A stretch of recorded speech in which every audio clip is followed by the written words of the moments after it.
Hi everybody, it's Angie, also known as The Light. Welcome to my channel. It's super late, so bear with me. I'm going to try to get this information out because I'm a person that if it's in my head, I have to get it out. So bear with me because I had a drink tonight. Alright, so welcome to my channel. My name is Angie, also known as The Light. If you want to book a conversation with me, you can do so. It's $15 for 30 minutes. $30 for 1 hour. We can talk about spiritual experiences, zodiacs that you're dealing with. You may not understand them and their behavior. Or we can talk about narcissism. I can help you get on your path to healing. A lot of people come to me because they say they're spending hundreds of dollars with their therapist and they're getting nowhere. A lot of people call me and they never book again. Why? Because I get you through it through 1 or 2 sessions, okay? My goal is for you to realize it's time to let it go and heal. I can help you understand why certain things happened, okay? I am a person who just wants to push you through the door to healing so you can figure it out and stop holding on to the abuse and the things that have happened to you.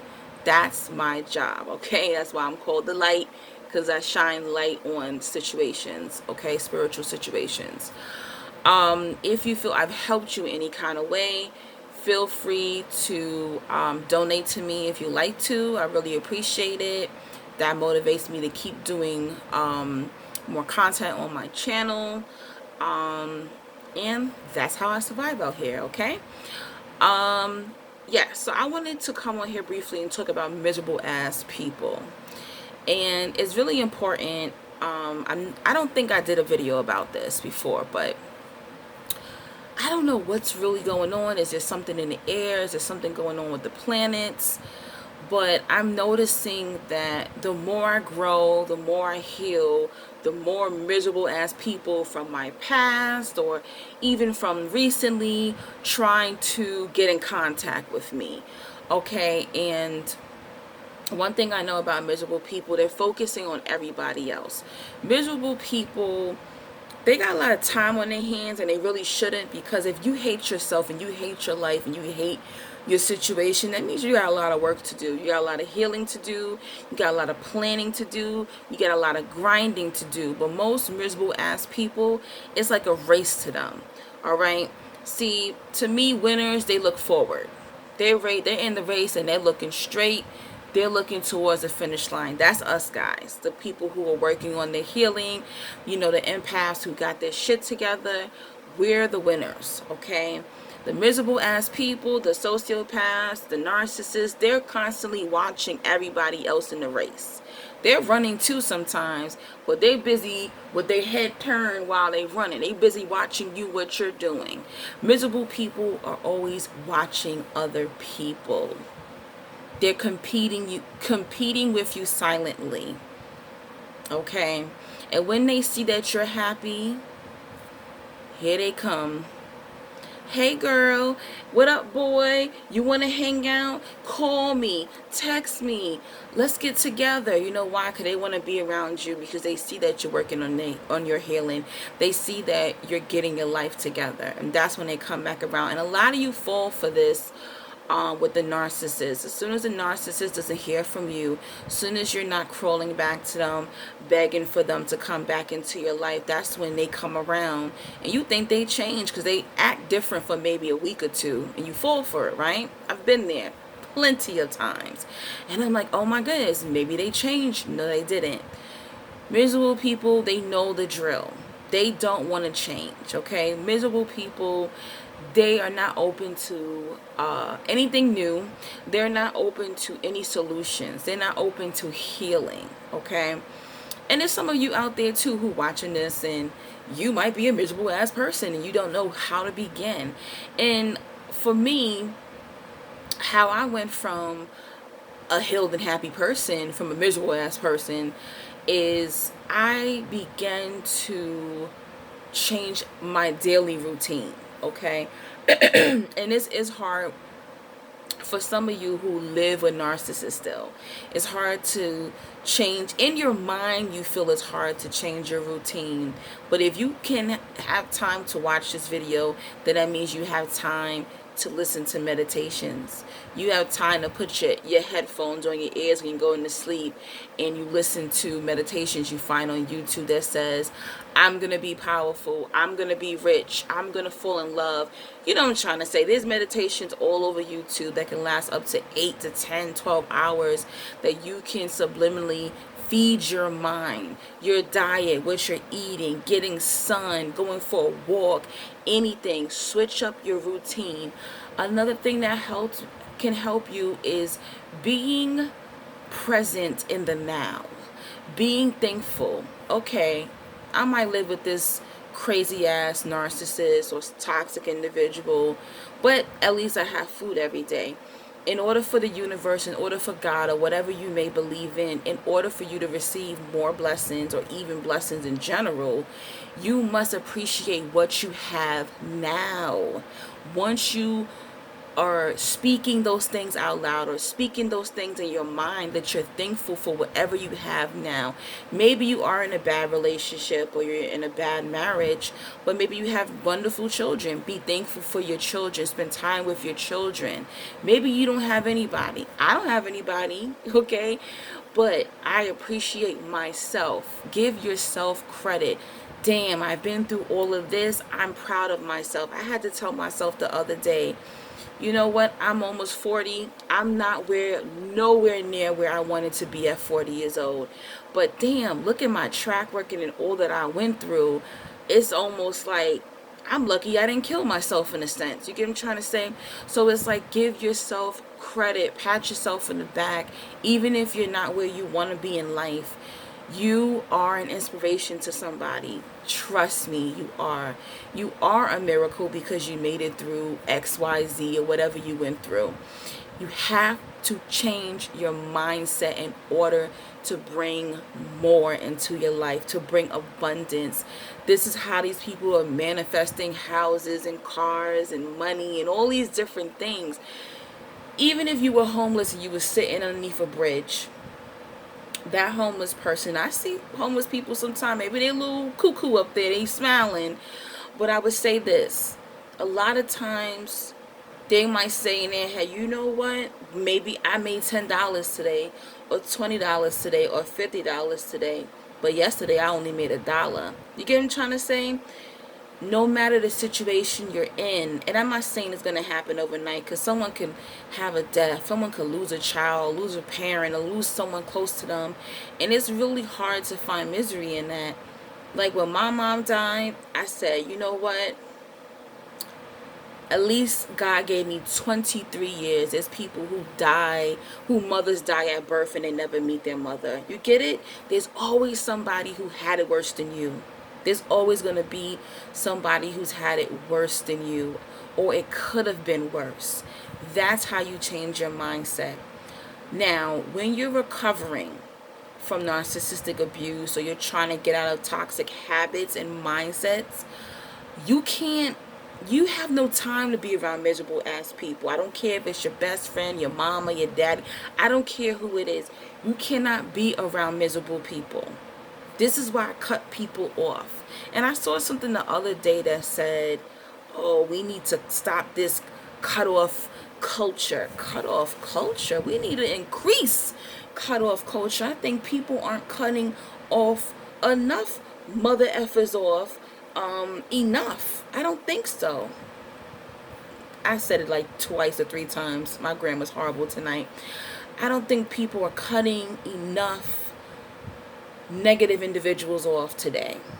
I think the victims are told to brush things underneath the rug.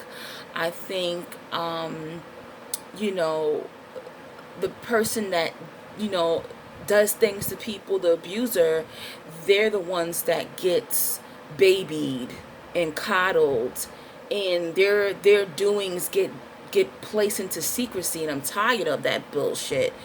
And I think you need to start cutting more people off. And if you did, you would be a lot happier. I think that We stick around people because we're related to them. They're our friends from years ago, and it's sad that those people, they're supposed to be the closest ones to us. They're supposed to be the ones that protect us, but they're the ones who are abusing us the most. And I'm sorry. I think people need to cut more people off, okay? And I'm all for it. I'm all for it. And I don't play that. Even if I have a friend, like for example, I have this friend right now who's going through a lot, okay? And I ain't gonna give too many details because we're still friends. But she's going through a lot, and I understand that. But guess what? When she gets the, oh, my life this and this is that and this, she plays the blame game. She doesn't take accountability for her actions. A lot of the things that are in our life that is going on is our fault. And you know, a lot of times, you know why it's our fault? Because we didn't take accountability, because we didn't draw boundaries, because we continued to allow people to abuse us. Because we didn't realize that was abuse, okay? But then once we heal, we put up boundaries and we learn about these different things and these different peoples. This is when we're able to, how can I say, this is when we're able to protect ourselves, okay? So yeah, initially it might have not been our fault in the beginning. It's not our fault that we got abused as a child or whatever the case is. But when you are an adult, your healing is your responsibility. You have to take accountability for allowing certain individuals to treat you a certain way. And I'm sorry my camera is tilted like that. It's because I can't get my tripod to, face straight the way I want it to. And yeah, this friend of mine gets to yapping and complaining. So I'll say, well, why don't you do this? Or why don't you try that? I did that already. It didn't work. Then she gets the lying. She didn't try that shit. And I know she didn't. Because if she did, it would have worked. Some people are so stuck in this cycle of complaining and blaming everyone else. They don't want to admit to themselves their life is falling apart a lot of times. Could be one or two things. It's because of the way they set their life up by their choices, or their life is about to change. So a lot of times bad things are happening to us to force us into change, or because change is coming to us. Yes, bad things can happen to us because it's pushing us into a different life. When this friend gets to complaining, I say, well, girl, I gotta go. And I hang up. And I don't talk to her for maybe a week or two, maybe even a month. If I call her after that 2 weeks or a month and she's still on that same shit, hey girl, I gotta go. And I don't care if it takes 6 months or a year, I won't talk to her. And I've gone a year without talking to her before. Because people are responsible for their own misery. There are some people who do want help.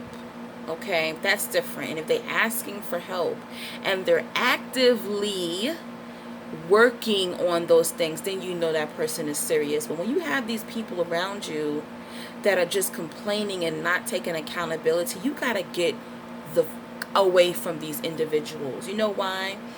Because when you are narcissistically abused, you used to have this habit of wanting to fix people and wanting to help people, right? I did it too, especially when you're an empath. You put everybody first, right? So if you get around this miserable person, not only are you going to try to engulf yourself into their problems and fix them and help them, now your focus is on them and not your own shit, right? Not yourself, not your own problems and your own healing journey, right? So your focus is off. You're busy trying to fix their problems that they don't even want to fix themselves. And another thing happened is that the energy is different. So now you're hanging out with miserable people. You're talking to them on the phone. You're texting. You're sleeping with them. Whatever it is. And guess what? Now your energy's funky. Now because their energy's bad, it transfers to you, and now you start to see your mind changing back into the depressive state, your life showing results of misery too. That's why they say miserable people love company. Okay? You never see someone who's happy go outside. You know what? I'm going to go look for some happy other people to hang out with today. No. But you do see miserable people go out there and be like, let me call so-and-so and see if she want to drink and smoke and hang out. And, then you tell them that, you found you a good man. He ain't all that. Oh, I'm going on vacation. How much you pay for that? Listen, I hear all this stuff. That's how you know when somebody is miserable. Nothing in your life or anything that you're doing, they don't care about it. They don't congratulate you. They say slick things underneath their mouth, okay? Or they'll say it out loud for you to hear. And I have acquaintances, and I have miserable ass friends too that I've known for a long time, and they're in a bad state, and I stay away from them. Once I notice that, I stay away from them, because you have to understand, when people are miserable, they can't see your joy. They don't want to see anyone happy. They don't want to see you happy. They don't care about your vacation. They don't care about your new girlfriend or your new wife or your new man or your new husband. You having a child or you getting mad. They don't see. All they see is darkness. And most miserable people, they cannot be happy for anyone else when they're in that cycle. It's like a hamster wheel with these people. And you have to stay away from these people because you don't need their energy. You cannot manifest with dark energy. This is why when I do, manifestation tools, ain't gonna go into the details of what I do, but when I do manifestation tools, use manifestation tools and rituals that I do, I never do it when I'm in a bad mood. Never. And I hate that when a full moon comes, because I'm like, damn, I'm in a shitty mood, but I can't ask for the universe for anything because I'm in a shitty mood. So I always wait until I wake up and I feel joyful that morning or that night. You cannot manifest anything when you're in a dark state. You have to wait until you feel at least grateful, until you're somewhat happy. You have to, okay? And some of you don't know how can I say, to part yourself. You can part from people in a nice manner. So you can tell people, look, I see you going through a lot. I'm going through a lot myself. I'm going to take some space. If this person loves you, they'll respect your boundaries. If they flip and, oh, you ain't a friend and you ain't this and you ain't that, oh, well, bye. Let them go. You'll be all right. The universe and God will replace that individual. Now, if you're in a relationship with a miserable person, then you really do need to try your escape plan. You have to make up a plan to get out of that, or try to help them in some type of way. Give them material, but don't engulf yourself. Because, like I heard Will Smith say this about Jada Pinkett Smith, his wife. He said, I am not responsible for her happiness. And he's right. We're all responsible for our own happiness. Nobody can make you happy. Did you know that? You can meet the man or woman of your dreams. They still can't make you happy. You'll be miserable. And I even say this to people. That's not true. Oh, if you're not happy fat, you ain't going to be happy skinny. And I didn't think that was true. But I remember my mom told me she was a size 5 when she was about 20. And then when, after she had me in her 30s, she got up to like a size 16. And she said, you know what? I'm happier now. I wasn't happy as a size 5. I was popping diet pills, sniffing coke, drinking champagne every night. I was miserable. And a lot of people don't understand that, because your happiness comes from within. Your happiness comes from your mindset. There's some people, of course, yes, you can lose weight, but it doesn't mean that you're going to automatically love yourself just because you're skinnier. It doesn't work that way. All right? Or because you're bigger, whatever it may be. It's just an analogy. um, but you at no cost at all. Is that what it is? No cost? You can't afford, there you go, you cannot afford to be around sad or miserable people. And if you are that sad or miserable person, I suggest you isolate yourself. Put yourself in ICU. Isolate yourself until you heal. Okay? Until you heal, it is unfair for you to spill and project your misery onto others. It's unfair. It's unfair. And this is something about myself that I do love. I do step away from people at times. Before I didn't say anything, but now I tell my friends and family, listen, well, a little bit of family I do got. Listen, I'm not in a good space right now. I'll talk to you when I'm ready. Some of them don't like it, but I don't care, because if you love me, you'll be there when I come back around. They might text me, hey, are you alright? Yeah, I'm good. I'll talk to you. I'm alive. Thank you for checking on me. And I leave it like that. But for me, I don't play that no more. I don't play that. You cannot be around unhappy people. You can't afford it anymore. You can't. You don't want to become depressed again. You don't want to become the fixer again. You don't want to fall off the wagon off your healing journey. And some of you don't even recognize it. But when you're around somebody and they can only be happy when they're happy, that's a problem. Something great happens to you and they're just being, saying little slick things underneath their mouth. Another thing I noticed, about one of my miserable friends, she compares a lot. She compares. I had to tell her the other night, I'm not talking about you. This is about me. I'm telling you something about me and you bringing yourself in it. Well, I did it. I said, I'm talking about my life. Why are you bringing you in it? We're not talking about you at this moment. We're talking about me. That is a sign of a miserable person. It was crazy.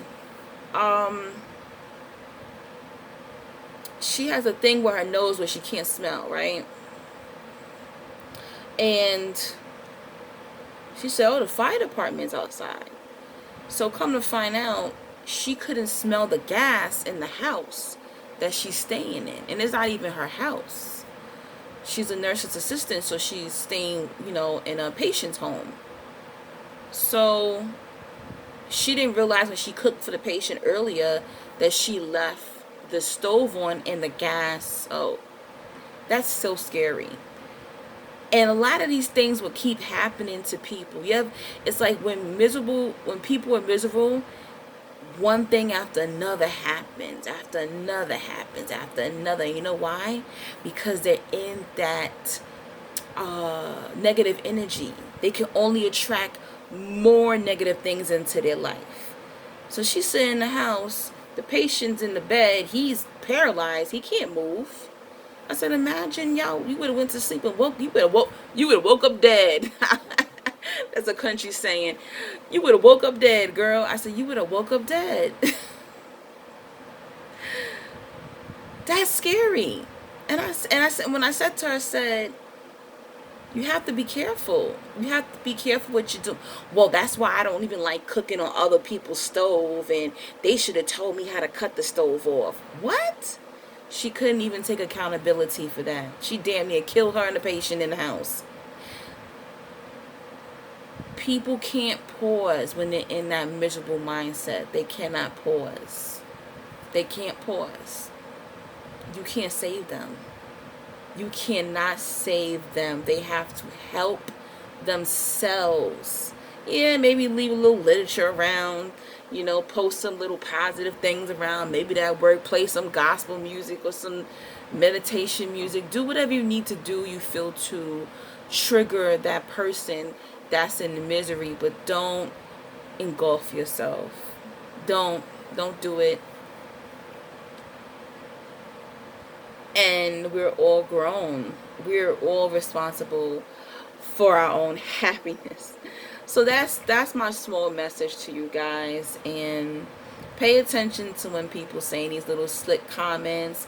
They're comparing themselves to you. You try to help them. You try to give them solutions, and they don't want solutions. They just want to complain. That's when you got to peace out on these people. Okay? So peace and blessings. Stay on, stay narc free. Stay on your journey, and we'll definitely talk soon. Take care.